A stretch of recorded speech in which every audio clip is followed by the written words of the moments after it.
തവള ചാടണ പോലെ ഒരു മനുഷ്യൻ പെരപ്പുറത്ത് കിടന്ന് തുള്ളുന്ന കാണുമ്പോൾ കുഞ്ഞു മക്കളെ നിങ്ങൾക്ക് ചിരി വരും. നിങ്ങൾ ഒരു കാര്യം ഓർക്ക്, ആ ഒരു മനുഷ്യൻ ഇത്രയും ഹൈറ്റിൽ ഈ ചുട്ടു പൊള്ളുന്ന വെയിലിൽ ഈ കിടന്ന് പെടാപ്പാട് ഒരു സേഫ്റ്റി പോലും ഇല്ലാതെ ചെയ്യുന്നുണ്ടെങ്കിൽ അവൻ്റെ കുടുംബം പോറ്റാൻ വേണ്ടിയിട്ടാണ്.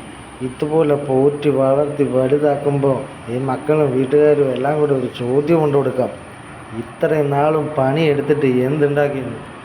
അവരോടായിട്ട് ഒറ്റ ഉത്തരവേ പറയാവുള്ളൂ, കൈ നിറച്ച് തഴമ്പും ഏത് പ്രതിസന്ധിയിലും തളരാത്തൊരു മനസ്സുണ്ടാക്കി ഇനിയും കഷ്ടപ്പെടും, ജീവനുള്ള ആരോഗ്യമുള്ള നാൾ വരെയും കഷ്ടപ്പെടും. ഈ പറയുന്ന എല്ലാവരെയും പോറ്റി വളർത്തുകയും ചെയ്യും.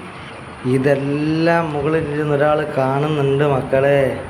അതുകൊണ്ട് മനുഷ്യനെ മനസ്സിലാക്കാനും സഹജീവികളോട് കരുണ കാണിക്കാനും പഠിക്കും മക്കളെ. പഠിച്ചു വലുതാകും, വലിയ ആളാകുക.